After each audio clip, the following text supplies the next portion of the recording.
přátelé, já vás tady vítám. Pár lidí ještě nedorazilo, uvidíme, jestli dorazí, ale nebudeme ztrácet náš čas tím, že na ně budeme čekat. Oni určitě se připojí, když přijdou později. Tak bych to rád oficiálně zahájil, jinak díky, že jste dorazili. Na Kafe a marketing. Pro ty z vás, kdo jsou tady dneska poprvé, tak jenom řeknu, že tady ta akce Kafe a marketing je, nebo snažíme se ji dělat asi jednou za měsíc a vždycky je to se zajímavým hostem na zajímavý téma, který se týká často online marketingu nebo obchodování online, což bude dneska téma. A tady to povídání bude asi na hodinku. Mám připraveno spousta zvídavých dotazů na dnešního hosta a potom budete mít vy možnost se na cokoliv zeptat, takže budu rád, když budete mít jakýkoliv dotazy, ať už na to, co zaznělo, nebo právě co by zajímalo vás a ještě jsme se k tomu nedostali. Zkusíme i něco ukázat tady na obrazovce, respektive Rado dnešní host to předvede. Trošku jsme tady měli problémy technického rázu s počítačem a vyřešili jsme to a uvidíme, jestli to bude v pohodě. Snad jo. Takže to je to, co nás čeká. Jinak tady ta akce je teda sponzorovaná marketingovou agenturou Včeliště. Díky ní může vlastně Kafe a marketing fungovat tak, jak funguje. Dnešní akce bude i nahrávaná. To znamená, kdybyste náhodou nechtěli, aby někdo ostatní, kdyby si někdo pustil ten záznam, aby vás potom slyšeli, tak jenom jako nic neříkejte, ale jinak budeme rádi, když se zapojíte, pokud vám to nevadí, ale jenom abyste věděli, že případně budete na záznamu, protože to nahráváme. Tak jo, tak to by bylo všechno k organizaci a teď mi dovolte představit dnešního hosta. Je to Radoslav Conev z e-shopu bioruža.sk a dneska se budeme bavit o marketplaces neboli tržištích. Tak přivítejme Radu. Ďakujem. Ďakujem teda za privítanie a za pozvanie a dúfam, že vám predám nejakú informáciu, ktorá sa vám hodí a pomôžem vám ďalej napríklad spolupráci s nejakými marketplacemi po Európe. Super, já jsem si pozval Radu, protože já mám rád, když přijde do Kafe a marketing někdo, kdo mluví o tom, co už dělá a čím už si prošel. A to si myslím, že právě ty z Bioruža.sk jste přesně ten případ. A myslím si, nebo doufám, že se dostaneme i ke konkrétním věcem, abyste viděli, jak to funguje v praxi, nebo jaký můžete třeba očekávat výsledky z takzvaných marketplaces. Dostaneme se za chvilku k tomu pro ty z vás, kteří třeba se tolik neorientují vlastně, co to je a jaký jsou tam možnosti. Já se tě možná, Rado, zeptám, představ nějak ten váš biznis nebo ten váš e-shop Bioruža, co vlastně děláte a jak jste se vlastně k marketplaces dostali. Takže ja to predstavím, mám to aj ako prezentácii nejaký základ, tak my sme začali s tým, že preto sa voláme Bioruža, lebo robíme hlavne s produktami z rúží. Je to nejak spojené s tým, že ja som na poli Bulhár a rúže sa pestujú v Bulharsku a z takého údolia rúží odtiaľ pochádza moja babka, detko. Tak sme začali vlastne robiť s týmito produktami, ešte keď som bol na výške, keď som študoval ako farmáciu. A proste čo robíme, tak to je proste, že predávame nejaké bioprodukty, väčšinou sú to z Bulharska. A ten biznis model, na čo máme založený, tak to sú ako 3 biznisy. Ten prvý je B2C, máme e-shop, klasicky predávame proste produkty Slovensko, Česko, Polsko dneska. Potom je B2B, to je tá distribúcia a výroba vlastných produktov a tam zastupujeme nejaké značky pre rôzne trhy a potom si vyrábame vlastnú kozmetiku alebo nejaké doplnky stravy. A potom posledná vec je ešte tým, že sme z rúžové údolia, tak sa na nás obracajú aj českí výrobcovia, slovenskí, ale už aj zahraničia, napríklad Maďarsko a predávame ešte suroviny k ním.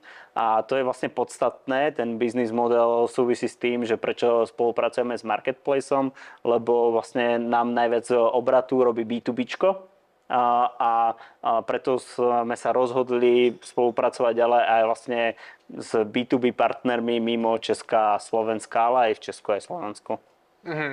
Super. Můžeš trošku přiblížit nějak v číslech, jako jak velký e-shop to je, nebo kolik prostě obsluhujete zákazníků, nebo aby si to všichni dokázali představit?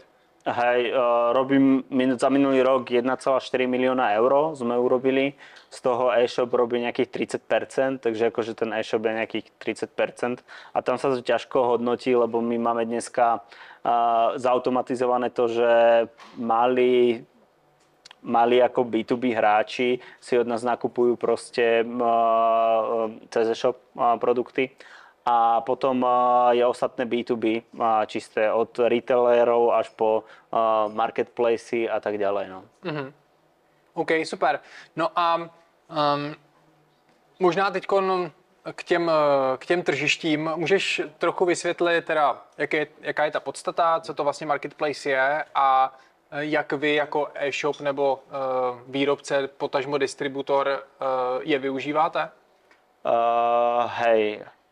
Tie marketplacy, aká je tá podstata, tak je to o tom, že sú to väčšinou e-shopy v zahraničí alebo aj v Česku a Slovensku, ktoré vybudovali nejakú platformu, cez čo sa dajú napojiť automatickejšie, dá sa povedať, vaša spolupráca.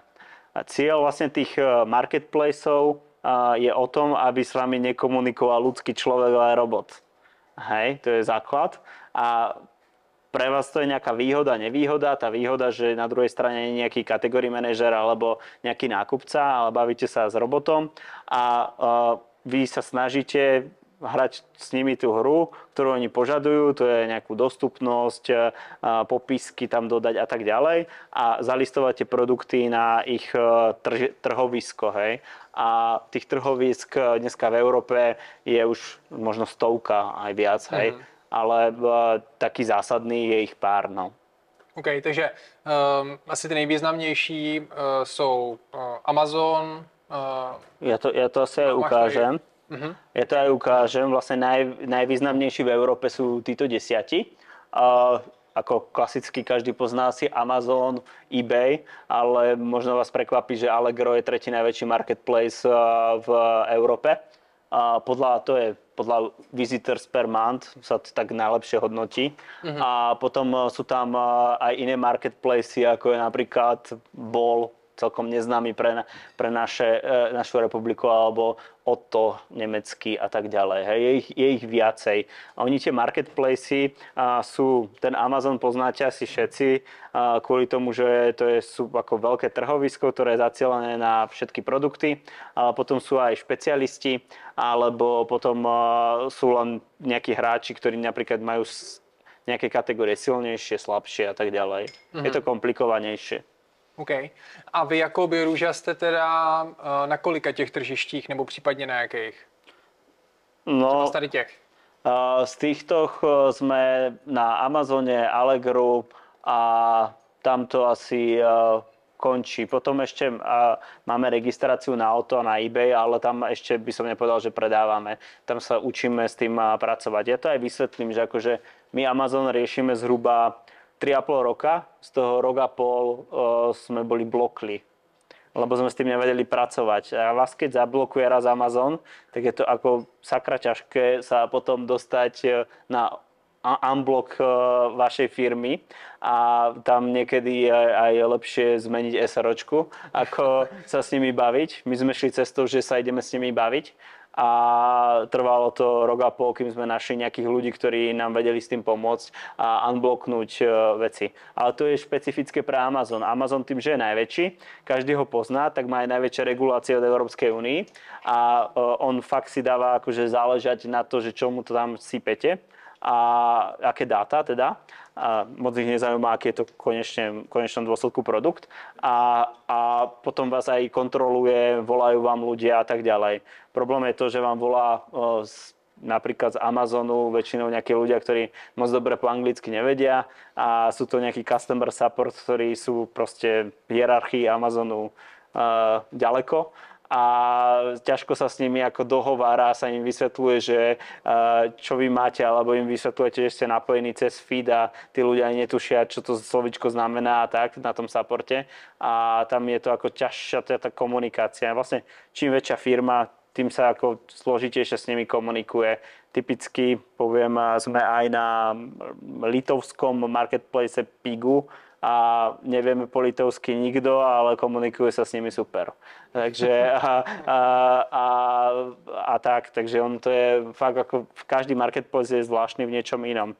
A ešte strašne dôležitá vec tu, že čo sú tu zobrazené marketplacy, tak nie každý sa hodí nám ako do firmy a niektorý napríklad ako AliExpress nedáva zmysel a tak ďalej. No. Takže nie všetko dáva zmysel. Možná i Zalando, ne? Ty se specializuješ se na oblečení? Nebo... No, ale oni majú aj beauty už, Zalando, len v Nemecku. Ešte nespustili pre ostatné krajiny beauty zónu a zatiaľ to riešia veľmi povrchnostne tú beauty zónu, ale ako Zalando, ako marketplace pre oblečenie je top 1 v Európe, ako v segmente oblečenia je silnejšie ako Amazon, takže to je podľa dát, čo som pozeral naposledy, čo je ako zaujímavé. Záleží, aký segment vždy robí tá firma a podľa toho sa dá určovať, že aký marketplace je pre vás vhodný. No. Tady mezi těma 10 a ani vlastně si nezmiňoval poměrně nový, aspoň u nás v Čechách, marketplace Kaufland. Nevím, kolik měsíců je to zpátky, co vstoupil na český trh, ale Měsíc dokonce, OK. Takže je to novinka. Řešili jste nebo zvažovali jste třeba i vstup do tady toho tržiště? Hej, my tam pôsobíme. My sme pôsobili už v Nemecku a oni majú... Kaufland je napríklad, jak oni kúpili, akvizovali firmu a tým sa stali marketplaceom, tak Kaufland má celkom jednoduché rozhranie, že ešte nie je taký zložitý. A tým, ako sme v Nemecku, tak sa to prepojilo aj na Slovensko, aj do Česka. Oni teraz vstupovali na Slovensko, do Čiech, ale sú napríklad dosť marginálni, hej, že sú marketplacy napríklad v Česku, ktoré robia ako väčší podiel na tom trhu ešte. Oni to zatiaľ rozbiehajú, ale majú celkom šikovný tím a tak ako odporúčam sa tomu venovať. Myslím si, že ako idú tú cestu, tak z toho hľadiska ako mňa, ako vendora, ako zákazníka, tak je to fajn. Super. Já koukám, Rado, že se tady možná opálíš dneska. No to vidím, no. Já se ještě zeptám, protože někdy ty tržiště lidi zaměňují se zboživými porovnávači, jako třeba Zboží nebo Heureka. Můžeš v krátkosti vysvětlit, jako jaký je v tom ten základní rozdíl? Protože na první pohled třeba to může vypadat pro někoho jako podobně nebo stejně. No, ten základný rozdiel je ten, že ako zrovnávača je aj Google Shopping, Ceneo, Polsku, Heureka, Zboží.cz a tak ďalej. A základný rozdiel medzi marketplaceom a zbožovým srovnávačom je vlastne tento obrázok. A to je to, že marketplace, ako tie v konečnom slova zmysle, riešia proste logistiku a potom to ako najdôležitejší customer support k tým zákazníkom. A to zbožové srovnávače väčšinou neriešia, aj keď sa to snažia nejak riešiť. A preto ľudia nakupujú na Amazone, lebo oni majú super ako systém, ako je Amazon Prime a tak ďalej a majú pridanú hodnotu pre toho zákazníka. A hej, to je tá najdôležitejšia vec ako pre ten zákazník, myslím, ten, kto kupuje od Amazonu. A oni sa snažia robiť to, že ani nespoznáte, že je to z biorúže tovar, ale je to proste Amazon a cieli nejakú kvalitu a tam potom je vynikajúci customer support a tá last mile proste, to je ako strašne dôležitá, na ktorú si ako dáva bacha Amazon a keď ju nedodržujete, tak sa vám stane to ako mne, že rok a pol ste zablokovaní. Ako, aj im to je fakt jedno, ja som poznal aj prípady ľudí, ktorí dokázali cez Amazon predávať v stovkách tisíc eur a Amazon vás blokne, keď nerobíte tú last mile správne. Správne je to, aby ste im povedali reálne dáta, ktoré prídu k zákazníkovi. To je jedno, či to je napríklad doručenie za 5 dní, za 6 dní, ale musia byť reálne. Ak sa to nedieje, tak potom vás Amazon celkom rýchlo blokne. Super. Tak jo, takže díky za vysvětlení tady toho. Je vidět teda, že ty tržiště jsou jako mnohem komplexnější a řeší toho mnohem víc, když to srovnávač opravdu jenom řeší cenu a potom odkazuje na ty dané e-shopy. Jo. Možná ještě, nebo jestli se nepletu, když tak mě oprav, jo. Možná, Rado, pojď se posunout blíž ke mně, možná to vyřešíme takhle. Pohode. Jo. A to tady trošku posunu tak na to už to bude dobrý. Ale chtěl jsem se zeptat, jestli se nepletu, tak vlastně předtím, než existovaly nějaké takovýhle online tržiště, tak v podstatě si měl tu možnost, že si měl nějaký obchodní zástupce a prostě ty offline prostě chodili, prodávali to zboží. Je to vlastně náhrada, ten marketplace teďkon, to, o čem se bavíme, jako tady toho, tady té sítě obchodních zástupců, nebo je to nějak jinak, jako vnímám to špatně? De facto áno, je to náhrada kategórií manažerov a nákupcov a čiastočne prehadzujte marketplace aj customer support na tých vendorov a content manažerov, aby nemuseli listovať tie produkty a robiť. Oni vlastne sa snažia to, že väčšinu tých veľkých e-shopov není na tom ziskové a hádže to proste na tých vendorov, lebo samozrejme ešte ako som spomínal na začiatku, tá podstatná vec ako ísť na marketplace, tak musíte mať veľkú maržu na tom. Ako veľkú maržu záleží per segment, ale bavíme sa o tom, že 40-50% marža je akože must have a je dobré ísť tak so 60-70% maržou na produktoch, aby to malo nejaký zmysel. No a oni vlastne robia, to je ich cieľ, mať čo najmenej ľudí zamestnaných a prehodiť to na tých výrobcov a distribútorov to celé bremeno a aby ste sa starali o to vy. Ale pre vás je to tá jedna kľúčová výhoda, že keď robí niekto B2B biznis, tak jeho najväčšia nočná mora je sa baviť s nákupcom. A zháňať tých nákupcov, lebo keď ste ako nový proste dodávateľ a skúste ako nový dodávateľ sa zalistovať v nejakých sieťach retailových v Českej republike a najväčší problém je sa dokopať s tým nákupcom a dohodnúť proste ten deal ako keby a to je jedno, aký segment asi robíte. A toto je výhoda toho marketplaceu, že vám dovolí, sa tam vlastne skoro púšťajú ako keby voľný trh, hej.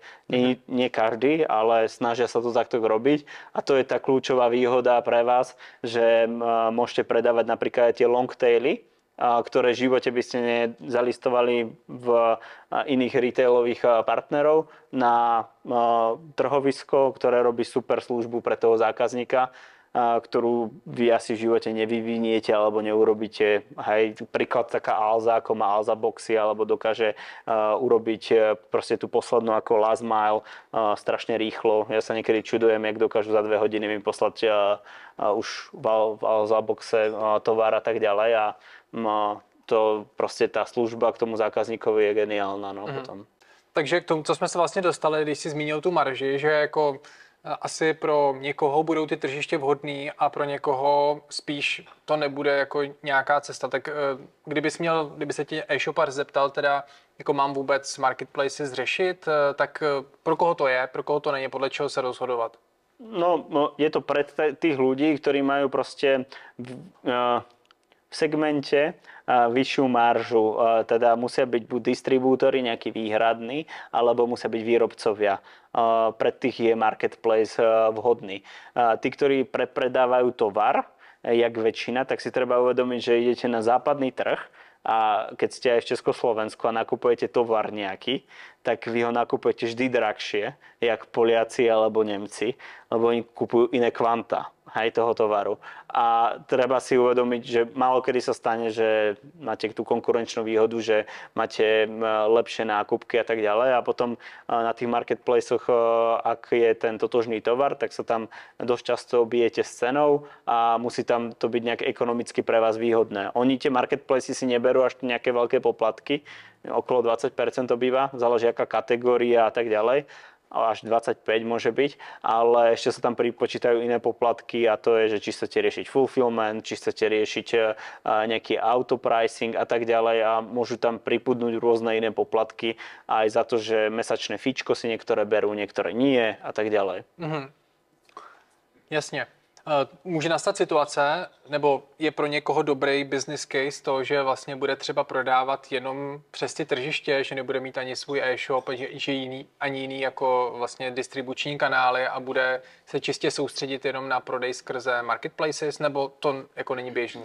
No tak sú na to firmy špecialisti. U nás na Slovensku je taká jeden známy startup BBG a venujú sa tomu, že oni listujú čo najviac produktov do svojho portfólia. Väčšinou je to ako dosť veľký trend, aj v Amerike hlavne.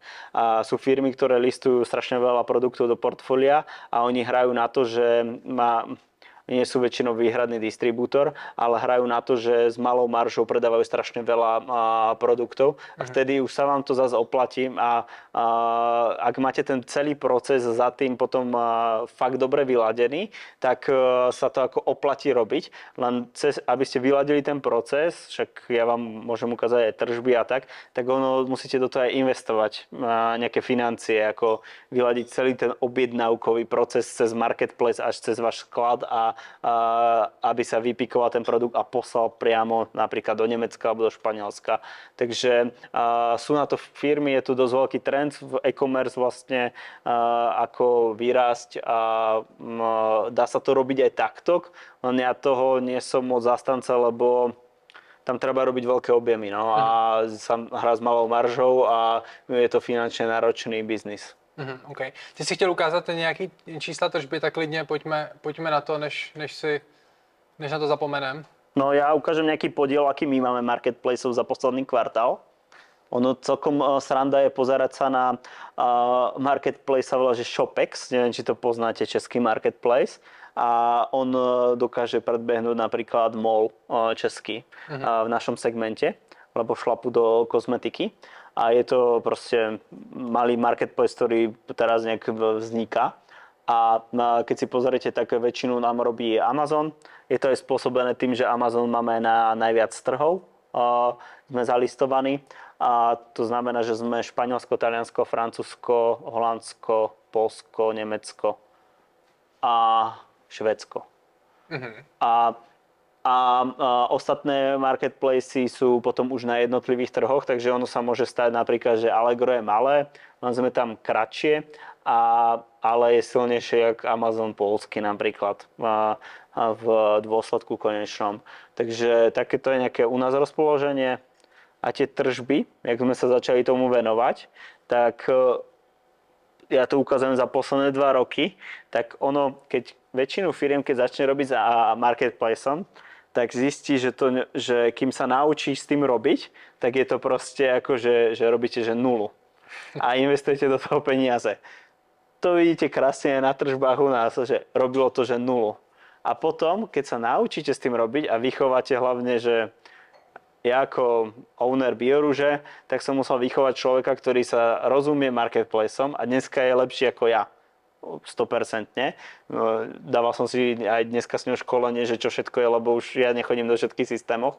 A takého človeka nájsť na trhu vlastne je skoro nereálne, lebo to skoro nikto nemá vo firme. A hlavne my pôsobíme v Žiline a takých ľudí moc není. Takže si ho musíte vychovať. A potom sa vám stane to, že vám tie tržby ako vedia rásť a začnete s tým pracovať a potom to už začína dávať aj ekonomický zmysel. Hej? Ako stále je to proste marginálne, ale vidíme tam trend, že to rastie. Hej?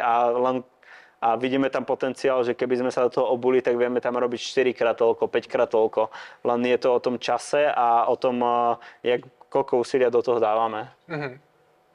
Super. Tak jo, tak možná pojďme na to, když někdo teda zvažuje, že by tady to chtěl zkusit, že by se chtěl zapojit do prvních tržišť a začít tam prodávat nebo zalistovat ty svoje produkty, tak co jsou ty kroky, co je potřeba vlastně udělat? Tak já jsem zmínil už zalistování produktu, to možná je ten první krok, nebo řekni, s čím se začíná a potom se dostaneme dál k těm ostatním věcem, co na to navazujou. Tak prvá vec, s čím sa začína, je zaregistrovať sa na tých trhoviskách. Okay. Oni majú nejaké registračné formuláre, tam sa zaregistrujete a ide overovanie vašej firmy. dám taký príklad, najťažšie overovanie má Amazon, ten bude chcieť od vás, aby ste im poslali bankovný výpis po anglicky a bude chcieť od vás, či ste platili za energie, za vodu a takéto overenia po anglicky, ktoré si úradne musíte väčšinou preložiť alebo aspoň nejak, ja to nazvem, dobre nafejkovať. A ono to je celkom akože problém. Toto urobiť napríklad my na Slovensku napríklad čakať po anglicky oficiálny výpis Tatra banky pred 3 rokmi to bolo, že mesiac. Hej, len toto, že čakačka. A neviem, aké to v Čechách, nie každé banky vám dajú výpis bankovného účtu celého za 1-2 mesiace v angličtine. Takže tak. Potom chcú od vás aj firmu, ako založenie firmy, nejaký dokument, ale tiež v angličtine, nie v češtine, takže to všetko musíte poprekladať. No a potom si nejak založíte tie účty a začnete nastavovať. Čo je prvoradé, tak prvé, čo sa musí nastaviť, je shipping. Takže si musíte zazmluvniť niekoho, s kým budete robiť tú dopravu. A tú dopravu my robíme väčšinu cez paketu, takže cez zásilkovňu. Ona je v tom dobrá, že má aj spätné odberné miesta, takže keď máte nejaké vrátky, tak sa dá proste z paketov ako skoro celú tú Európu poslať naspäť vrátka. To je možná i povinnost tvoje, ne? Mít takovýhle místo, nebo není? No niekto to rieši tak, že povie zákazníkovi, že nech mi to nevraca a vrátim mu peniaze ako refund. A ono sa to niekedy viac oplatí, lebo zo Španielska robiť back do Slovenska, tak tá vrátková záležitosť stojí 8-9 eur produkt. Ak predávate produkt za 15 eur a máte tam maržu, no to si vypočítate proste, či sa vám to oplatí alebo nie. No. A v jednoduchosti. Takže nie, každý má trošku inú stratégiu na to. A potom je tá najdôležitejšia vec, zalistovať tie produkty. A ten listing produktov odporúčam vlastne nepodceniť a ten musí byť automatický. Takže tam musia byť aktuálne skladové zásoby. Ja ukážem na konci, toto je ako tie top veci. A tie aktuálne skladové zásoby my dneska máme na 24-hodinové ako báze, že sa aktualizujú. Lenže zo skúsenosti je to dobré mať, že to tam posielate dáta každú hodinu, čo už je technicky náročné a nie každý systém to dokáže. A je to kvôli tomu, že sa vám môže stať, že napríklad typicky na Amazone, že proste vám, to sa väčšinou tak stáva, že niekto začne mať záujem o ten produkt a vám vykúpia tie produkty naraz nejakí ľudia a vám to zo skladového zásoby skočí až ako keby to prepojenie, ak není real time za hodinu alebo nie je to cez API, tak vám to skočí celkom neskôr, napríklad za 24 hodín a niekto môže nakúpiť aj vám cez e-shop. Vám sa stane to, že sa dostanete do mínusu. Vy ste slúbili Amazonu, že za 3 dní to máte dodať a vy zrušíte tú objednávku a vám volajú z Amazonu, že prečo sa to tak deje. A vy vysvetlíte tento problém, že prečo sa tak deje a oni vám povedia, tak aké opatrenie urobíte, aby sa to nedialo. No a teraz, tak to musím posielať každú hodinu, alebo každú pol hodinu, alebo má to APIčko, to napojenie. A toto je strašne dôležité, oni vás za to vlastne môžu zablokovať. Toto je ako proste alfa omega si vyriešiť s marketplaceom. Ja ako odporúčam na začiatku nastaviť tú 24-hodinovú aspoň aktualizáciu dát. To je taký ten základ a potom sa môžete vyhrať, že či sa dá každých 6 hodín, každú hodinu a tak ďalej. Ono sa to niekedy nedá, že to ten marketplace nedovoluje. Takže to znamená, vy jste, tuším, u e-shopového systému Upgates, je to ano. Tak? Takže oni mají XML feed a z toho to taháte, nebo je to nějaký jiný systém?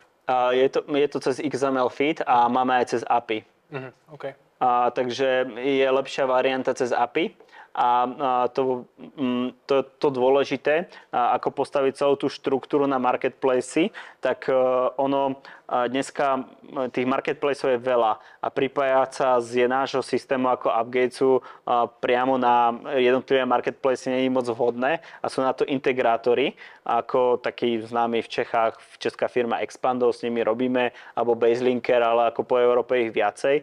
A tá výhoda je to, že sa napojíte napríklad API na Baselinker alebo API na Expando a oni sa už vedia pripájať na marketplace, lebo majú viacero klientov a je to ich hlavný biznis. Takže väčšinou sa to takto rieši, že nejdete úplne napriamo, aj keď my máme napriamo API MOL, sa mi zdá. A MOL máme, to sme zaviedli, ale ľutujem to, lebo oni vždy zmenia nejakú dokumentáciu alebo niečo a musíte zháňať programátorov a keď to máte cez toho integrátora, tak pre neho je to akože priorita proste zmeniť tú dokumentáciu API a on to urobí celkom rýchlo a vyzháňať nejakého programátora, kým si to naštuduje a tak ďalej, tak je to zložitejšie, no. Super. Takže to byl vlastně stav zásob, zalistování toho sortimentu. No, to je, že pošlete to tam cez XML feed a tam to nekončí a potom to začína tým, že vy to musíte preložiť, lebo väčšinou asi to nemáte preložené, tak vy začnete, to už je buď to môžete preložiť cez DeepL, alebo to je prekladač, automatizovanie, alebo na to si najmete nejakých ľudí, ktorí to budú prekladať ručne a sú ako mluvči, rodinní mluvči. No. A potom môžete zverejniť ten produkt. A tam oni ešte v rôznych marketplacoch chcú od vás nejaké veci, napríklad faktúry, že či ste to fakt reálne dodali, či to berete, od koho to berete, či máte právo na to dodávať a tak ďalej. Amazon je ešte špecificky v tom, že ak nemáte distribúciu, tak to je taký trend, že firmy si začínajú ako keby cez ochrannú známku nárokovať na Amazone to, že môžu predávať len oni. A v Európskej únii Amazon vám dokáže za to zablokovať účet. Nestalo se vám to náhodou? Neříkal jsi mi něco podobného?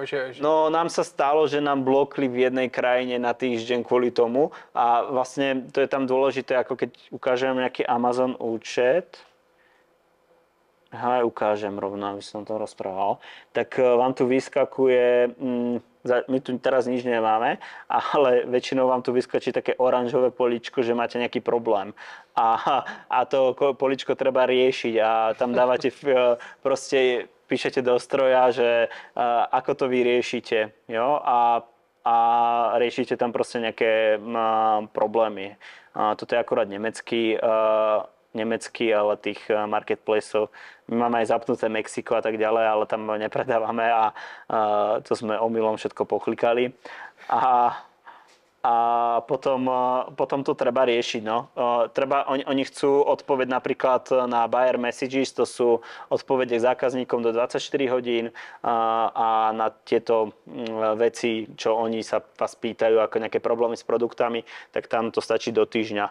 Ale mám celkom dobrý akože feedback na Amazon, že vám zavolajú. Že keď už je fakt, že problém už teraz, neviem prečo, to sa predtým nedialo, tak mi volajú. Aj keď sú to proste ako customer support ľudia, ktorí vám moc nepomôžu, ale vám zavolajú a vás aspoň na to upozornia. Čo je akože super, no. Ale nech vám väčšinou volá niekto, že z Madridu alebo tak a to väčšinou chcete vypnúť, lebo si myslíte, že to je fake a vám zavolá Amazon, no. Super. Tak jo, tak co dál teda? Abych nepřerušil ten proces, když začínáš s tím e-shopem na marketplaces, tak co je další věc? Já tuším, že to možná bude ta cenotvorba, ne? Jako vůbec říct si, za kolik se to má prodávat a ty v různých krajinách. Jak tohle to řešíte, jak nastavujete ceny, nebo jak se to dělá? No to je ďalšia vec. To je zase o stratégii toho predaja. A tá cenotvorba, my ako to riešime, tak, že dávame nejaký koeficient celkový. My tých produktov máme 500-600 takých core.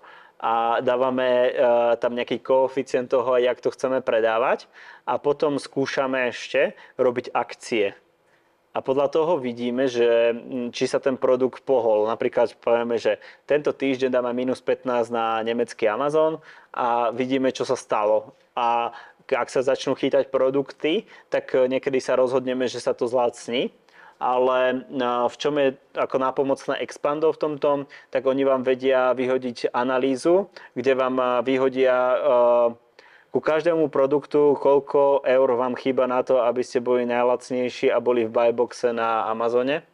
a podľa toho si viete upraviť predaje a ešte existuje tooly, ktorí vám povedia zhruba mesačný predaj tohto produktu na Amazone za posledný mesiac. Tak. No. A podľa toho vy si viete urobiť ako peknú kontingenčnú tabuľku a prerobiť si cenotvorbu na produktov. Ja sa bavím o tom, že ja mám 500 produktov a robiť to ručne by bolo ako totálny zabijak.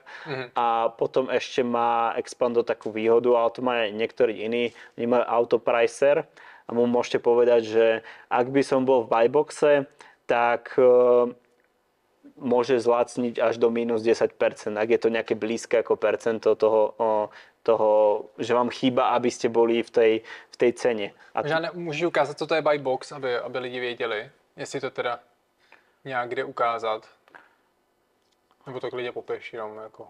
To otvorím aj americky. To je jedno. Buybox je to, že vy keď ste na Amazone, to je jedno, nejaký produkt otvorím, napríklad.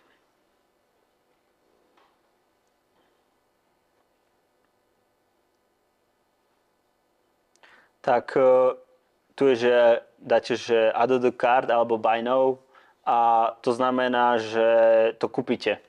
A oni proste v tomto artikli povedali, že ten predajca tento je konkrétne amazon.com, to si väčšinou, keď to oni majú na vlastnom sklade, oni preferujú, tak sa vám to dá. Ale potom, jak sa posúva dole tu?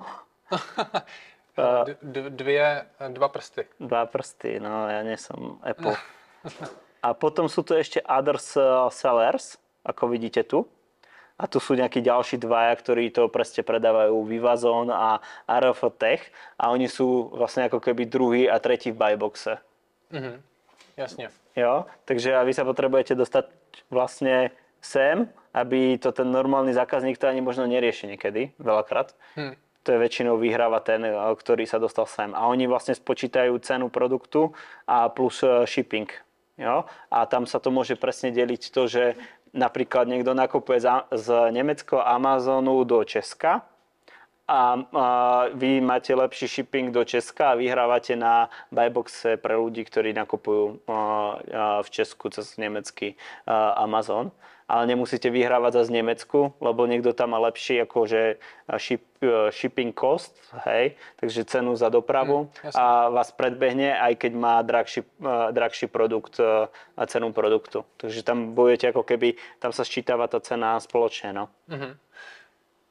Možná další věc, kterou si taky trošku naznačil a určitě jako je důležitou součástí toho úspěchu na tržištích je nějaká zákaznická podpora. Jak to funguje vlastně? Můžeš to říct klidně na příkladech nějakých těch tržišť? Co řešíte vy, co řeší Amazon, nebo jak vůbec je tohleto náročný, nebo jak se to řeší?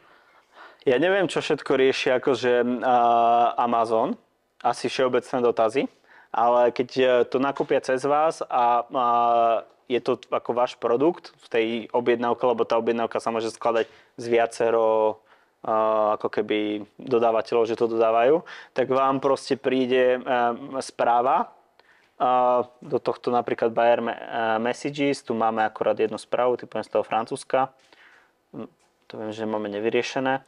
A vy na to musíte odpovedať do 24 hodín, to ešte ako stíhame a komunikujete s tým klientom a snažíte sa to vyriešiť. Nech mi to zaseklo. Musíš to prokliknout, ten jako... To sa snažím. Touchpad. A ve prostřed, víš, musíš být. Aha, dobre. No a tam je proste správa od neho po francúzsky, že potrebuje riešiť nejaký problém a tie problémy môžu byť, ja neviem, pokazený produkt, zle bol zničený tou dopravou a tak ďalej. A vy tam potom riešite a pokúsim sa tam prekliknúť, že mu to refundujete alebo nie. No. Jo. A my tu proste sme mu odpovedali, on nám niečo odpovedal.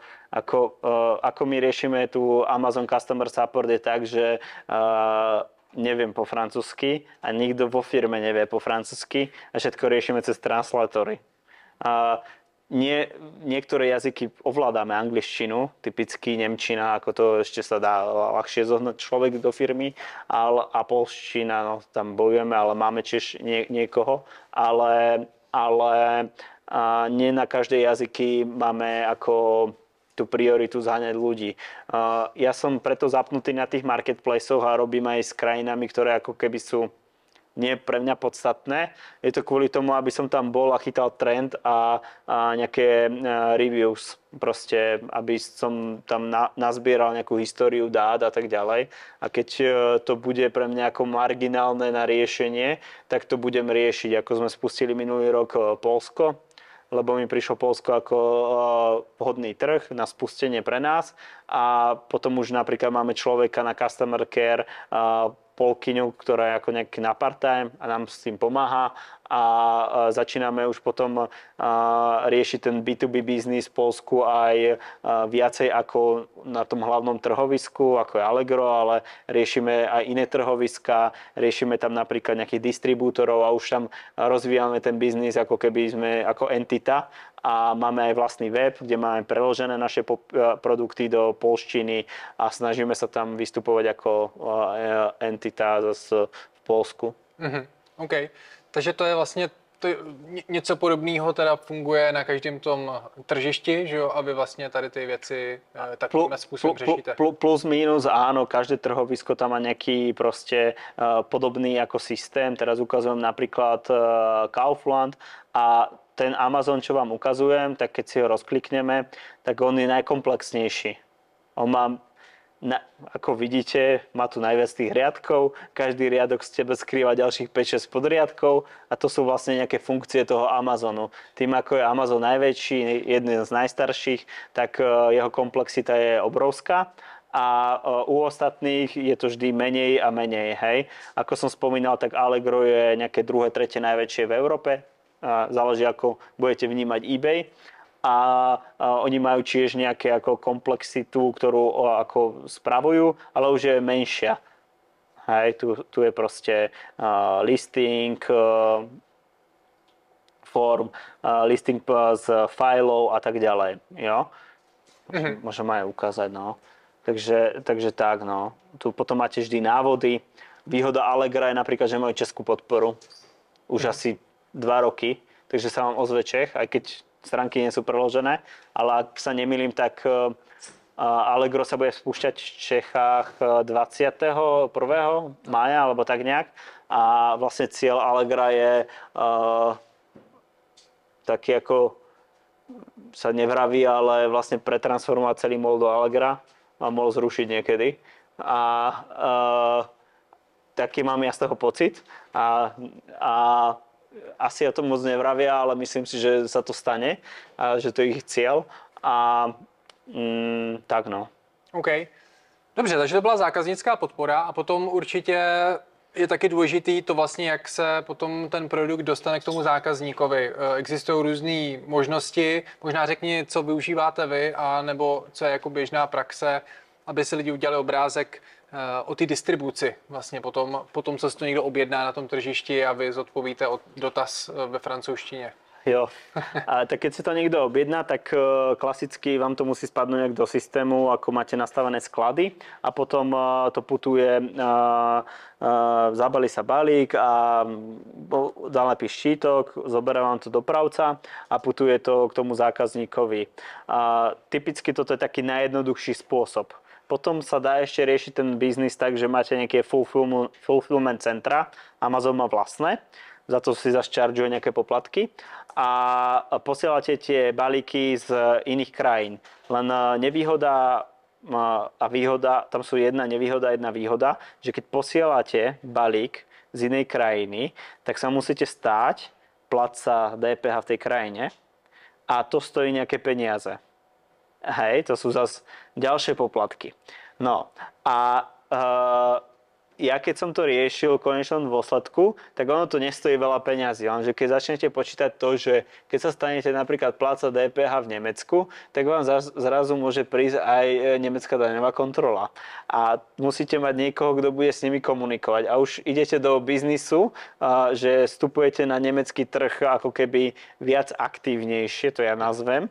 A pre mňa to dáva zmysel až vtedy, keby som tam riešil aj trošku niečo iné. Určite tá nevýhoda toho celého, že keď tam máte ten fulfillment, ten sklad a odtiaľ posielate tie produkty, tak ako tá zásadná výhoda, že máte lacnejší shipping, takže lepšia šanca, že sa dostanete do buyboxu a máte delivery rýchlejšie. Takže to je tiež jedna z hlavných dôležitých vecí, že z Nemecka pošlete na zákazníkovi ten tovar, dajme tomu za 2 dní, z Slovenska za 3 dní. Hej. Aj keď to Slovensko a Nemecko je blízke, ale bavíme sa napríklad o Francúzsku a Španielsku, tak tam je to proste potom problém. A treba si vždy zvážiť akože nejakú stratégiu tej firmy, aké máte produkty a čo predávate. Hej? Ako, nedá sa to všeobecne povedať, že táto stratégiu, ktorú robíme my ako v Bioruži a sme si zvolili nejaký pozvolný ako nejaký rast, takže je správna. Ako keď viem si predstaviť, že to môže niekto robiť, že má super produkt a je drahý, napríklad nejaká elektronika a má na tom veľkú maržu, že si urobí hneď fulfillmenty po rôznych krajinách a potom to odtiaľ šipuje, ale je to iná stratégia, iný cena toho produktu a tak ďalej. No? Jasně. Super, takže jsou tady možnosti toho, jak vlastně potom doručit tu zásilku zákazníkovi. Často se teda člověk může vybrat a potom podle toho taky jsou různý ty výsledky a ceny samozřejmě. Co třeba recenze toho obchodu? To jsem slyšel, že jako je hodně důležitý, tak jak s tím pracujete, nebo jak moc jsou důležité recenze pro úspěch na tržištích? To je akože strašne dôležitá vec. Vlastne podľa toho sa dostávate tiež do buyboxu a podľa toho je vaša relevancia toho, že ľudia od vás budú nakupovať. Ako si dneska v Čechách všetci ľudia pozerajú, či máte nejaké recenzie aspoň na Heureke, že či nie ste no name, alebo že im pošlete tú zásielku, tak to isté robia aj tí Nemci, aj hoci kto iný. A je to dôležité. Ja tu dám príklad krásny v tom Amazone. Preto nás blokli na toho 1,5 roka, lebo my sme nemali preparované produkty. Tým pádom ľuďom chodili tie produkty trošku neskôr, o 1-2 dní. Tým pádom nám do review dávali zlé hodnotenie. Mali sme zlé hodnotenie, oni vám napíšu, že máte rating slabý za posledných 30 dní. Skúste to napraviť, ak sa nenapravíte, tak vás blokneme. No a toto sa deje vlastne na každom marketplace. Napríklad na také, čo my máme zle, tak je tu EMAG a na EMAGu máme napríklad zlý rating 3, čo je zlý. A je to spôsobené proste nejak celkovo to spoluprácou EMAGu a musíme to ako resetnúť a nedarí sa nám to. Napríklad to je rumunský EMAG, hej, máme ešte bulharský a maďarský. Proste musíte to urobiť nejak znova, zlepšíte systémy alebo s tým providerom, ktorým robíte, tak to musíte nejak prekopať. My ako vieme, v čom je chybovosť a v čom bolo zle, lebo sme na začiatku EMAG listovali proste ručne, lebo nevedeli sme sa napojiť cez feed tam a proste bola to zase chyba a bolo to zbytočne uponáhlané a dostali sme zlé review, s tým musíte žiť a ďalej s tým bojovať. Můžeš ukázat třeba ty reviews, jako co tam máte, když říkáš, že s tím bojujete, tak bychom si udělali představu, co to tam... No, a to jsou po rumunsky. Aha, tak to si neuděláme představu moc. To jsem si nevím, či to vie někdo po rumunsky. Aha, OK, tak to byl špatný nápad. Jo, tak ako môžem ukázať, ale oni niekde komentujú, niekde nie, niekde dajú len hviezdičku a ani vám nepovedia. Neviem, ako, to je aj to, že vy napríklad začínate s tou krajinou a oni majú nejaké špecifika, napríklad doručenia, tak a vy ste zvolili, napríklad robíme tú paketu a tá paketa má niekoľko tých dopravcov a zvolíte napríklad zlého dopravcu aj to môže byť problém a tak ďalej. Takže tak, a musíte to vedieť vychytať. A v tom Rumunsku bol problém jak sa volá, ten listing, a potom tam je problém s tým EMAGom, že nikto nevie poriadne, ako dobre zalistovať. Ja som ešte nenašiel nejakého poradcu, ktorý by mi poradil, jak v EMAGu dobre zalistovať produkty a jak to celé dať dokopy. Oni majú v tom trochu taký bordel, mi to príde, a proste nejako človeka nejak z Česka, ktorý predáva kozmetiku, nie som možno nejak pre nich zaujímavý, a máme tam málo zalistovaných produktov, lebo EMAG to má tak nastavené, že vám musí ešte schváliť niekto, že ten produkt je OK. Niekto ručne. A to je problém, no. OK. A my sme tam naposielali produkty nejakým spôsobom a je to v čakačke, a oni nám v kuse vravia, že to je v čakačke, a ten EMAG rumunsky nám napríklad nefunguje, no, kvôli tomu. A akože, a pritom sú najväčší v Rumunsku.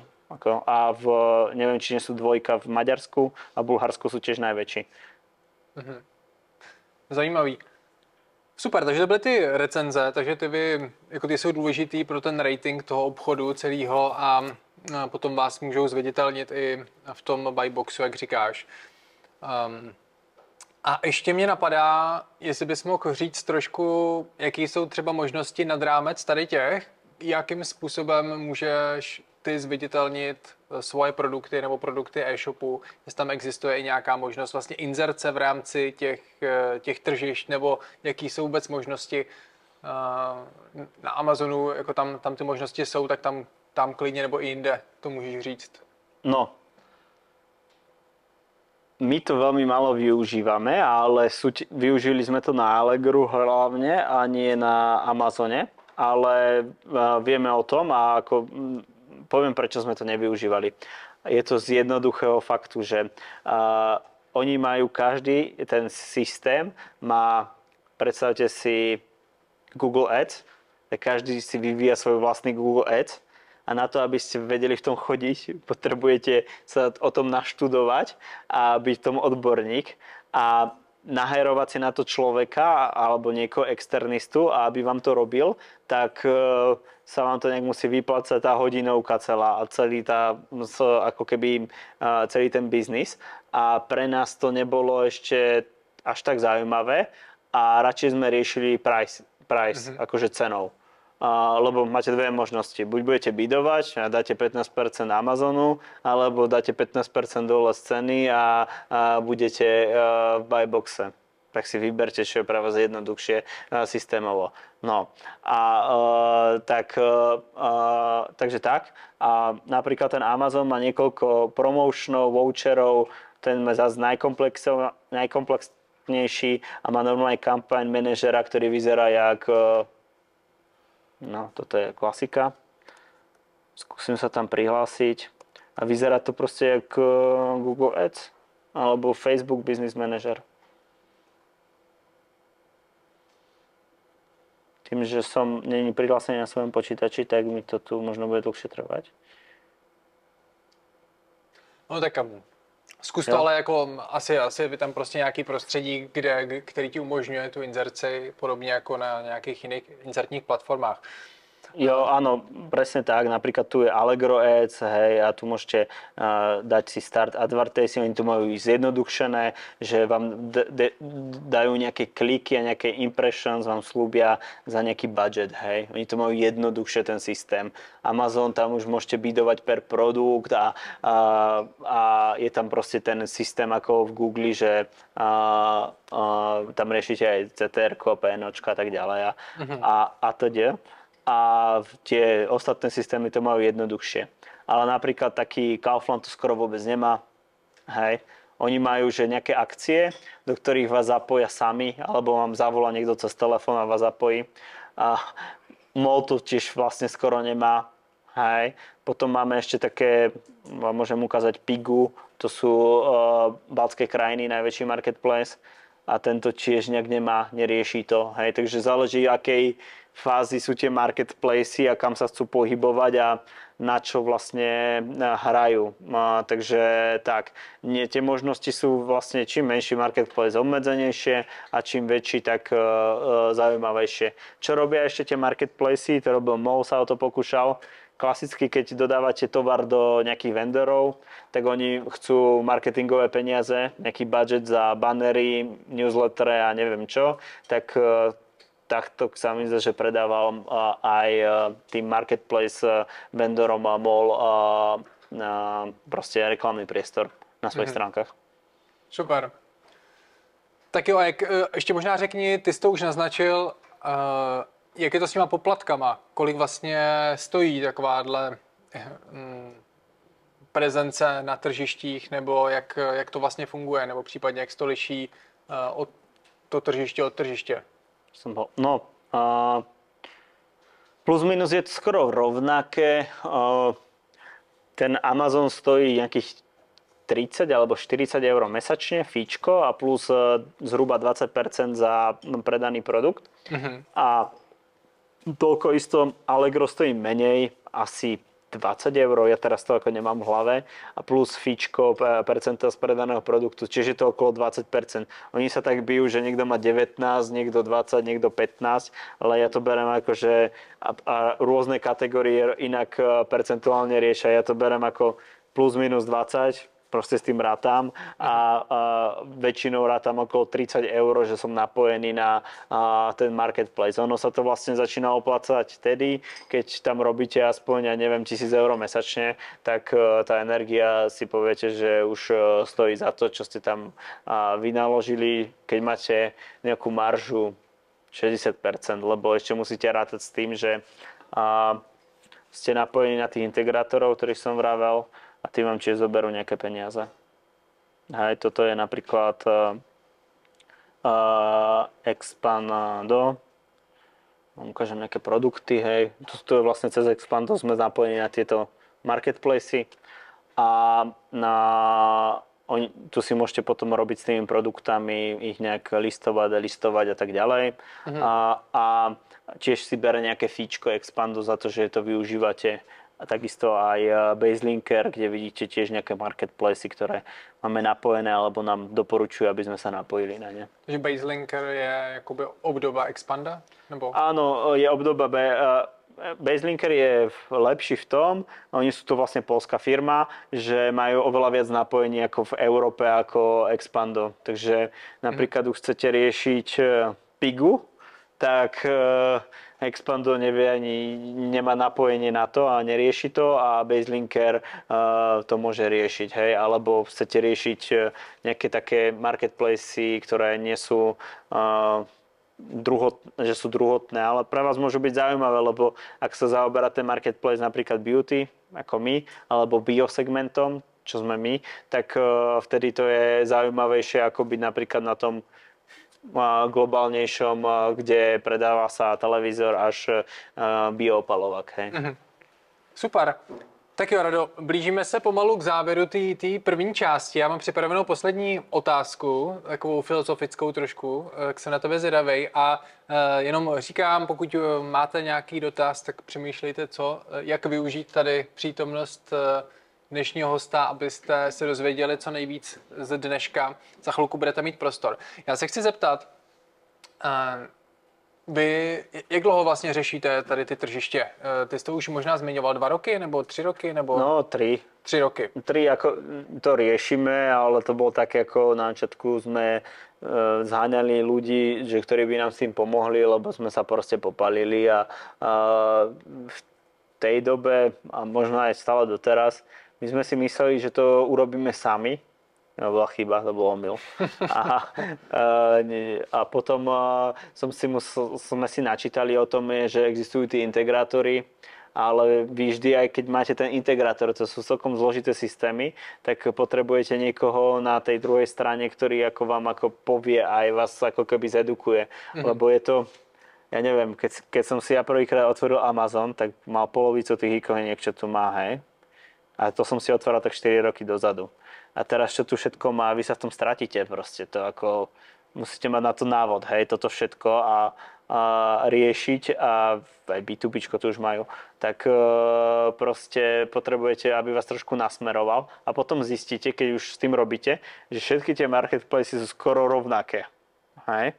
Len to inak volajú. To je ten problém a musíte sa vedieť v tom orientovať. Jo, super, ale ten můj dotaz směřoval k tomu, jako jak vidíš budoucnost tady těch marketplaceů. Je to věc, kterou za 3, 5 nebo 10 let, která bude dominovat vlastně napříč e-commerce, to znamená, že všichni budou nakupovat na tržištích a jako ten způsob jako prodeje přes nějaký klasický e-shop zanikne, nebo to vidíš jinak? Jak vidíš, že se to bude vyvíjet do budoucna?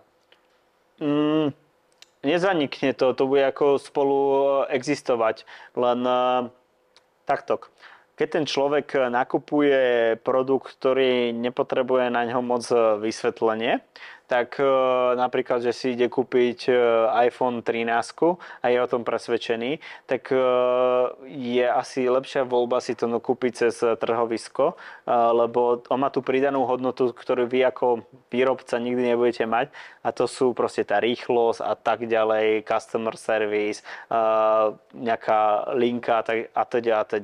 Ale keď ten človek hľadá niečo, že chce niečo nové objaviť, tak tam tom trhovisku zase nedostane tú odbornú pomoc. A vlastne tie e-shopy by mali byť odborníci na nejakú tému. My sa venujeme rúžiam, takže keď niekoho zaujíma niečo o rúžiach, a kozmetika z rúží, tak sme na to odborníci a vieme na to odpovedať. Asi vám ťažko na Amazone začnú písať, prečo by ste mali používať, neviem, rúžový olej a tak ďalej. Takže ja to berem tak, že ako z tých trhovisk sa stane ako keby Google, že ľudia nebudú chodiť na Google, budú chodiť na tie jednotlivé trhoviska a budú rovno tam vyhľadávať de facto nejaké produkty, ale tie informácie budú hľadať v nejakých buď odborných weboch alebo odborných e-shopoch. Mm-hmm. Super, díky za tady tu vizi. A ještě se zeptám z tvojí zkušenosti, když jako už několik let tady to řešíš. Ty jsi zmiňoval na začátku, jestli si správně pamatuju, že na světě nebo v Evropě je víc než 100 takovýchhle tržišť. Očekáváš, že vlastně se to bude pořád dál rozšiřovat, že jich bude víc a víc, nebo naopak teďkon přichází ta chvíle, kdy se začnou spojovat a vznikne jeden nebo pár prostě jako hráčů velkých? Podľa mňa sa to bude konsolidovať. To sa aj deje, napríklad MOL, Allegro. Hej. A určite sa to bude diať na tých jednotlivých trhoch, že napríklad v tom Belgicku je nejaký Bolo a tak ďalej. A vždy vyhrá 1-2 hráči na tom trhu a tí tam budú pôsobiť, ale nebude sa diať, už tie trhy sú celkom obsadené, že už dneska ten business marketplace, akože keď už o tom rozpráva široká masa, to znamená, že tí výhercovia na tých jednotlivých trhoch sú. Hej, a vstúpiť do toho a prekonať toho výhercu je ťažké. Typicky Amazon, hej. Amazon vstúpil do Poľska nič. Akože nič. A Allegro si to aj nevšimlo. Hej? A je to kvôli tomu, že tí zákazníci sú tak naučení s tým a hlavne Allegro integrované, neviem, či poznáte pačkomaty, to je niečo ako tie Alza boxy alebo zasielka boxy a oni sú tak integrovaní, je to tak rýchle, že nepotrebujú moc akože tí zákazníci Amazon, hej? A to isté sú potom aj marketplacy v Rusku a tak ďalej a oni vyhrali ako keby tú hru a môže sa tam objaviť nejaký ďalší konkurent, ale ho prebiť bude veľmi ťažké. Typicky Alza, dneska tu v Čechách, tak si myslím, že bude mať, aj keby vstúpil Amazon dneska do Čiech, ako reálne, že má po český web, tak bude dlho trvať mu, aby dobehol Alzu v Čechách. Mm-hmm. Ale výhoda tých veľkých marketplace je samozrejme šírka sortimentu. No. To je ako... Jasně. Super, tak jo, díky za tady tu odpověď. Tak to z mojí strany je skoro všechno. Já tady mám ještě spousta dalších otázek, ale už nemáme čas, aspoň já jsem ho využil. A spíš bych chtěl dát prostor vám, kdybyste se chtěli na cokoliv zeptat dnešního hosta, tak máte jedinečnou příležitost. Klidně položte otázku a Rado zkusí odpovědět.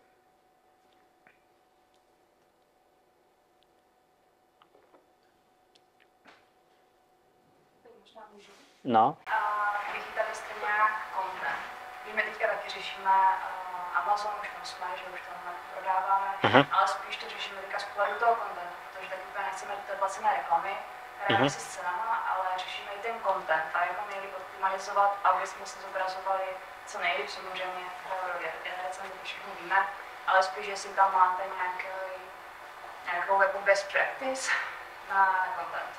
Vôbec sa neriešime, ale sú na to tooly, ktoré ti to môžu ako vyriešiť, že tam budeš mať nejaké krajšie obrázky a tak ďalej, ale neriešime to kvôli tomu, že proste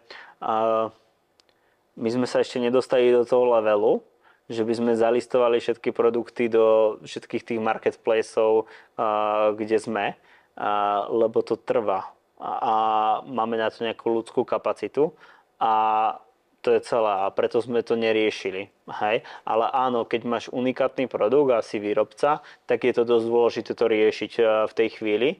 A to sme ale my ten prémiový content, ktorý ako máme, tak to robíme tak, že si ho riešime na svojom vlastnom webe a potom ho kopírujeme tam, že tam dáme nejaký obrázok a tak ďalej. Hej?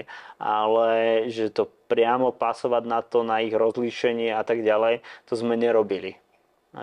Jedine to, že zoberieme ten content, ktorý sme my vytvorili a ten preložíme a dáme tam tie obrázky a tak to necháme, ale konkrétne, že na mieru len pre Amazon to nie, ale akože dá sa s tým hrať, ako v tom Amazone, keď chcete a napríklad by ste riešili americký trh, tak to ako má veľký zmysel, keď chcete preraziť tým produktom per kategória a byť hore, vyššie, hej, ale nešiel som do toho, lebo máme iné veci vo firme a neprišlo mi to ako ten čas a financie, ktoré mi to priniesie, mi to neprišlo ako vhodná alternatíva to riešiť, no ale poznám niektorých, ktorí tak riešia, hej, že napríklad cez Amazon sa dá predávať aj postele alebo takéto veci a keď ten produkt stojí 1000 eur, tak vtedy sa to akože fakt oplatí riešiť. My predávame produkty za od 5 do 30 eur a do 1000 korún alebo aj 1500 a tedy už potom sa pohrať s tým produktom, vymazliť ho a je to zložitejšie, no nevychádzalo nám to finančne. Ale super dotaz. Pro zajímavost, jaký sortiment prodáváte vy, aby jsme to mohli srovnávat? Teďka jsme na americkém trhu a s knížkama, takže s knížkama. jako ve stejné kategorii cenové celé, takže jsme někde mezi jako 15-40 dolarama na produkt. Jenom řešíme i z pohledu kontentu, protože samozřejmě ty knihy člověk vyhledával podle topiku. Takže jsme potřebovali, jako aby jsme byli. Ale keď by si chcel ako nabustovať biznis na Amazone, tak lepšie ako content je reviews. A akože my to nevyužívame, ale proste základ, na čom stojí Amazon, je reviews. Hej? A existujú firmy, ktoré vám vedia robiť fake reviews, ako keby. A to vám nabustuje najrýchlejšie ten biznis na Amazone oveľa viac, ako keď robíte content. Hej? A tí ľudia sa tam akože budú vyjadrovať a tak ďalej. Ale ako Amazon dosť proti tomu bojuje a ja som sa ďalej o tom nečítal, ale keď si pozriete, ako v Amerike je to akože trend. A ten trend je už dlho. Už je to zakázané. Teď schválně nějak to zakázal, ty fake. No to nezakážete, lebo vy to dokážete vždy urobiť, lebo vy si reálne kúpite ten produkt a reálne ho zrecenzujete.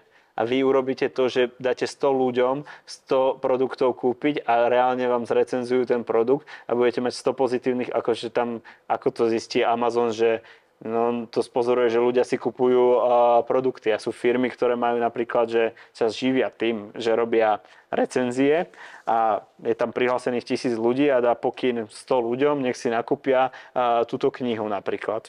Dajme si príklad a zrecenzujte ju pozitívne a pošlem vám 100 generických napríklad cez ChatGPT podobných reviews o knihe a napíše to tam a budete mať 100 reviews a nikto to ako veľmi ťažko zistí, museli by byť rovnaké nejaké IP adresy, tak ale oni to väčšinou je celkom už sofistikované toto. Já vím, že v Česku teď vlastně každá recenze musí být spárovaná s objednávkou. No to môže byť, to je v pohode, to už dávno je urobené v Amazone, len oni to sú reálne objednávky. Reálni ľudia to robia a to je za cieľom toho, aby ste mali tie reviews. Hej. Ono ako, to je stratégia, ja to poznám, niektoré firmy aj v Čechách to využívajú aj v našom segmente, že na tom vyrástli, že si urobili, napríklad začnete spoluprácu, vymyslím si s Notínom a urobíte tam objednávky a začnete to recenzovať a reálne objednávky a ten produkt začne mať recenzie a ono to potom ľudia, keď sa podľa toho rozhodujú, tak to začnú kúpovať. Typicky to môže byť u parfémov, že to tam začnú ženy hovoriť, že je to super svieži, ja neviem, parfém, budete tam mať 30 pozitívnych recenzií, vy reálne do toho investujete tie peniaze a urobíte si 30 reviews a ovplyvnite tým masu. My to nerobíme, ja som akože proti tomu, ale v Čechách sú aj na to firmy také, že testujú to, že vám urobí reviews ako reálne a tie sa dajú potom používať a tak ďalej. Super, tak to je velice zajímavý téma. Kdo má jakýkoliv další dotaz, ptejte se dál, jinak díky za to. Ohledně toho plátcovství DPH v zahraničí, takže ještě jednou si říkal, že když to zboží je na fulfillmentu v Německu, takže ten e-shop se musí stát plátcem DPH, takže posílá z Česka, tak nemusí, nebo? Áno, používate OSS vlastne, to je, ja nie som účtovník, ale volá sa to OSS a vy môžete posielať do zahraničia tovar z Čiech a byť plátca DPH, ale teraz to funguje po novom tak, že ako keby sa posiela nejaký rozdiel tých DPH na jednotlivé ako tie úrady, ale je to my zo Slovenska a ste stále pláca ako na Slovensku. A keď už chcete posielať tovar z nejakej krajiny niekam, tak tam musíte byť pláca DPH, lebo vlastne keď sa tam dostal ten tovar a vy ako SROčka tam podnikáte, tak to je ako keby, nie je to len v Nemecku, je to v každej krajine Európskej únii, sa musíte stať pláca DPH. Tak mi to vysvetlili daňoví poradcovia mne. Tak jestli můžu, tak tady vlastně v Česku vlastně je potřeba se zaregistrovat na finanční úřad v jeho Moravském kraji a tento one stop shop, myslím, OSS. A vlastně pak vlastně kvartálně vlastně odvádět vlastně na eurovědniče toho finančního úřadu v jeho Moravském kraji 5 € za ty krajiny. Myslím, že v těch rukovách označíte těch země a tam odvedete vždycky kvartálně. A oni to rozdělají těch zemí. Jasně, tak se to dělá pokud... A nebo můžete napřímo do těch zemí, ale to je jednodušší. Jasně. Na jednou úřad. To OSS, ještě jednou, takže tím pádem, když zboží posílám z Česka, můžu použít OSS. Áno. A pokud to posílám přímo třeba z Německa do Německa, tak musím už tam. Áno. A to zase tady je jako v Česku. Musím zase Jasně. No, veľa ľudí to robí tak, že akože fakturuje, že posiela z Nemecka z nemeckého skladu a fakturuje to z českej firmy, ale to je proste daňové nesprávne a Amazon vám to hlavne nedovolí na ich fulfillmente robiť niečo takéto. Oni boli za to stíhaní v minulosti a tak ďalej. Takže si musí založiť i nemecká firma, nebo stačí třeba? Nie, stačí, keď máte Slovensku napríklad alebo českú firmu a sa zaregistrujete ako pláca DPH. Robí to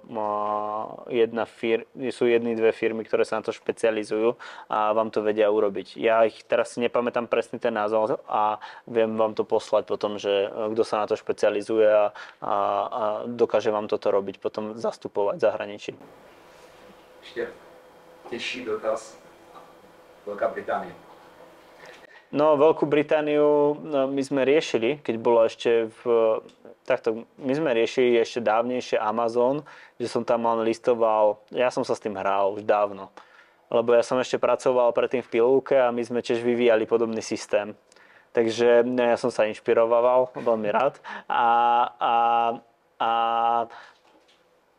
riešil som aj napríklad Veľkú Britániu, mám tam sesternicu a tak ďalej a vtedy to fungovalo úplne OK, ale dneska vlastne nie, lebo by ste museli platiť nejaké clo, hej, každá tá zasielka by sa, tak ako sa posiela z Číny, tak z Európskej únie by sa tiež musela platiť nejaké colné riadenie riešiť a vtedy sa to neoplatí, ale dá sa prihlásiť tiež na britský daňový, oni tam majú, ja som sa o tom moc nezaujímal už teraz, ale oni tam majú tiež niečo, že z Európskej úniou nejaké zjednodušené formy a dá sa to posielať cez fulfillment, napríklad anglická, ale aj Amerika je ten istý príklad a tam neviem, jak to funguje, som sa ani nezaujímal, či sa tam musí urobiť to firma u nich, alebo stačí to mať slovenskú firmu a placovstvo tam dať, alebo ako to tam je? No, jako fiktivní pobočku. A platíte DPH ako v Amerike? No, tak sa tam musí zaregistrovať. No. A tovar posielate z Ameriky, typujem. Že tam máte fulfillment centrum a tak ďalej. Hej. Mm-hmm. Ono ako, tie fulfillment centra sú veľký ako boom. Však v Čechách je ten Shipmong, no český owner, ktorý to robí v Amerike, Shipmong a tak a je tu dneska veľký trend, že tí výrobcovia si dávajú do fulfillment center tieto produkty kvôli tým marketplaceom, ale aj zásobovanie iných reťazcov. Super, díky moc za konkrétní dotaz. Je vidět, že tady ta problematika je docela komplexní, ale určitě se s ní potom potýká každý, který expanduje na různé trhy a řeší různé varianty, takže super otázka. Co vy ostatní máte? Jakýkoliv další dotaz? Ptejte se. Tady mám 2 dotazy, ale mohu prosím zeptat po angličtině. No. How many people you need in your team to cover so many marketplaces, to update listings? One. So you just by yourself? No, I'm not doing nothing in a marketplace. Ja nerobím nič už. Ja mám jedného človeka na to a ten človek má potom brigádnikov. A to sú part-timeisti, ktorí robia niekedy 0 a niekedy 10 hodín do mesiaca a tak ďalej. Ja to už aj nesledujem, úprimne povedané. A naučil som človeka jedného s tým robiť a ten je taký hlavný a potom si zháňa rôznych externistov, ktorí mu pomáhajú s tým. Lebo vy napríklad, ja neviem, ideme riešiť Amazon nemecký, potrebujete napríklad nejakého Nemca a riešite to teraz, hej, ale keď nemáte pre neho robotu, že riešite to na Amazon nemecký, že tam listujete napríklad desiatky tisíc produktov, tak vám dojde tá robota a potom idete zase riešiť Kaufland, tak zase budete potrebovať to, je to rôzne. My dosť riešime cez externistov tieto veci. Napríklad Poľsko. V Poľsku mám nejakého partnera a ten mi pomáhal listovať aj Morello, aj Empik, čo sú akože malé marketplacy a čiže je to nejak nárazové a keď sa to celý cieľ je o tom, že vždy si najmeme najskôr nejakého experta, externistu a moja kolegyňa sa to snaží naučiť, že o čom to je. A potom, keď to vieme unifikovať, tak máme brigádnikov a tým brigádnikom posunieme prácu a urobíme to tak unifikovane, že to môže ďatlovať tie veci, ktoré sa trebajú nadatlovať hocikdo. Как делаете všechny jako updates listing na každém trhu, na každém marketplace, protože Jedna kolegyňa. svoju specifiku. To je jako jeden člověk nebo brigádník? Jeden človek sleduje to, jak to má byť a ona má ešte aj inú robotu. A ona sa stará ešte aj o B2B partnerov nejakých, ktorí nie sú marketplacy.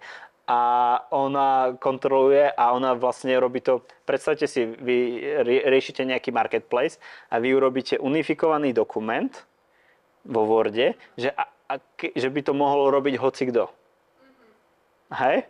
A to je jej cieľ, že ona len upraví ten unifikovaný dokument a to pošla. A keď tí brigadníci majú problém, tak jej napíšu, že mám problém zalistovať tento produkt, dajme tomu, a ona ho ide riešiť. A keď si nevie rady, tak máme na to externistov, profesionálov, ktorí stoja hodinovku aj niekde inde a opýtame sa ich, že poďte nám s tým pomôcť, lebo nevieme, čo s tým ďalej, lebo to nevie ani moja kolegyňa, ani ten brigádnik, tak potrebujeme niekoho, kto je v tom expert. Takže ako keby v jednom človeku to rieši. Preto ani tak by sme mohli byť aj ďalej, ale ono to už začína teraz dávať nejaký ekonomický zmysel, ale predtým to bolo proste skôr strata času a financií. To dotovali de facto ten kanál. Tak to super. A ještě co rozhodnuli se těmi IP integrations, protože I already saw different marketplaces and each and every marketplace has like own system, all catalog managers, etc. So you're using this one. Baselinker. No, tam máte jako you have the all products on the Yes. site. Yes. And you see how many you have on eBay, Allegro a tak dále. You can, Máte ještě Expando, ne? yes. My používame dvoch integrátorov, Expando a Baselinker. A ten Baselinker dneska, ak sa mi to podarí, má asi 1000 integrácií. 118 marketplaceov. No a díky tomu máte jednoho člověka. Áno, to by sa inak nedalo robiť. A Expando je silné v tom, že on sa zameriava na Amazon, ako robí nám aj Emag, ale ten Emag není až taký silný. Kaufland je OK a ešte robí CD Discounts a Alzu robí a MOL. Ale o tých českých sa nebavím a CD Discounts francúzsky. Tam ešte nie sme, ale o tom pokúkujeme niekedy tam vstúpiť. A áno, musíte mať takýto niečo ako Baselinker, no. Inak bez toho ste stratení. A to stojí 10 € mesačne ako. Because I'm trying to find any solution like integration, Shopify or something like that. And usually I didn't find some like one integration system which Yeah. work with each and every marketplaces. Je Baselinker. Je fajn. Ako Baselinker je fajn v tom, že oni majú už aj českú podporu a sú už nejakí Česi, ktorí sa tomu rozumejú a vedia vás napojiť. A my sme cez Upgates a majú presne API integráciu. A tým, že majú API integráciu na Upgates, tak majú potom aj API integráciu napríklad aj na Allegro, MOL a viete rýchlo posúvať data. On ten Baselinker má nejaké, že zadarmo, za tých 10 € má, že sa vám aktualizujú dáta každých 6 hodín, ale vy to tam dokážete boostnúť aj že každú hodinu. A to už je potom v settingsoch, ako vidíte, tu sú tie nápojenia a tu sú orders každých 10 minút. But you can see here chat with customers. We don't have here chat with customers support. Jako zákaznickou podporu. We don't use Baselinker for customer support, but you can use, I think. But my to nepoužívame, lebo vy na tých jednotlivých Your customers, when somebody want to like chat your business on Allegro or eBay or you should check each and every marketplace. Áno. A vysvetlím prečo. Lebo s marketplaceom není len to, že komunikujete, ale tieto Baselinker vám urobí to, že on vám naleje dáta napríklad do Allegra alebo do CNA, hej? Ale tie dáta nie vždy sú také, ako vravela kolegyňa, že toto treba trošku prispôsobiť, hej? A nie vždy je to úplný safe. A plus ďalej, veľakrát tie marketplace, aj keď to nalejete, tak oni chcú ešte schválenie, že ešte to si kliknúť, že áno, tento produkt chcem zalistovať. Hej? A to treba robiť niekedy ručne. A napríklad Allegro je komplikované v tom, a takže každé je trošku iné. A jedna vec je to, že by vám chodili messages do Baselinkeru, ale vám ešte chodia attentions, problémy, ktoré napríklad od vás chce Allegro. Vymyslím si v kozmetike, každého pol roka zakážu nejakú látku. Hej? A oni vám môžu napísať, že odstraňte z popiskov zákaz tejto látky a to sa sem nechodí. Teda nepoužívame to na to, nechodia attention z tých marketplaceov, nie je to napojené takto. Takže preto radšej my zaužívame to, že chodíme do každého marketplaceu a pozeráme to aspoň raz denne, a to je rýchly check, lebo nám objednávky idú do pohody. My reálne ani toto nevyužívame, akože to sú nejaké objednávky a tak ďalej, ale nám to chodí do pohody a tam to spracovávajú, nám to aj nespracovajú, to ide rovno do čítačiek a tí ľudia to spracujú, sa to odošle a tam musíte vytvoriť ten automatický proces, že potom začne tá pohoda komunikovať s tým baselinkerom a expandom a odfajkne vám, že je to OK, to sa prepíše do Amazonu a tak ako ten proces automatizovať celý treba. Preto som vravel, že tá vstupná investícia je. Jenom dodám, že Pohoda je teda účetní systém, Ano. kdo by náhodou nevěděl. My používáme Pohodu, no. Super, velice konkrétní dotazy, takže díky za ně, snad odpověď dostatečná. Ještě někdo má dotaz na Rada? Můžu ještě se zeptat těch dotazů konkrétní, kde berete ty specialisty, nebo kde bere ta osoba, která má na starosti marketplace, jak ty odborníky, kteří jsou dobře placení, tak ty dělníky, kteří jsou... Tak brigádníkov normálne inzerát a povieme, že bude robiť content a robí buď web, alebo Allegro, alebo niečo a sa vám prihlasujú rôzni ľudia na materskej mami, hlavne s nimi spolupracujeme. Niekto vie aj po francúzsky, niekto vie aj po nemecky a niekedy obvolávam aj známe, ktoré sú a tak. Napríklad, ja neviem, poznám nejakých ľudí, ja som cestoval, som na poli Bulhár, tak aj tak, rôzne, akože je to random, hej, ako zháňate brigádnikov, klasika. To sú väčšinou mami na materskej a s nimi sa nám dobre spolupracuje celkom. A potom ďalšia otázka bola čo? Tí experti? No to je ten väčší problém a tých proste píšeme do skupín, že kto tomu rozumie a potom si s ním sadneme a povieme mu, čo mu chceme konkrétne a on nám povie veľmi rýchlo ten človek, že viem to robiť, neviem to robiť a zháňame ich, hej. A napríklad na to Allegro sme zháňali, napríklad na prepojenie Baselinkeru nám samotný Baselinker Customer Support doporučil nejakú Agošku, ktorá nám s tým ako pomohla a tá Agoška dokázala hodou okolností, to nebola Agoška si o jednom človeku, ktorý dokázal robiť aj Allegro a tak no a potom keď ste v koncoch a robíte niečo, tak oni väčšinou tie marketplace majú aj návody. Napríklad Amazon má super, že tréning návody a dá sa to akože aj naučiť, no ale je to o čase, že či to tá osoba sa chce učiť, ktorá vám to spravuje, alebo nie, no. A normálne píšeme aj do, ja neviem, marketingových skupín na Facebooku, že viete niekto robiť toto, robili ste niekto z Upgates, prepájali s týmto a možno niekedy sa nájde človek, ktorý to vedel robiť a vie vám poradiť. Akože dobre sa pýtať na to, no. Super. Dotaz číslo 2. Když automaticky zpracováváte dokumenty v té Pohodě, tam zpracováváte pouze finance nebo i sklad? Sklad. Sklad aj financie. Takže iba expedujete přes Pohodu? Nie. Áno, nie. Ten proces máme trochu zložitejší, lebo Pohoda posiela cez takú firmu, ako volá sa to Ateosys. Tam máme ako keby také rozhranie, cez čo pikujú, cez čítačky u nás ľudia a to je integrované na servery a to sa posiela rovno do Pohody a značí sa tam, či je tá objednávka odoslaná alebo nie.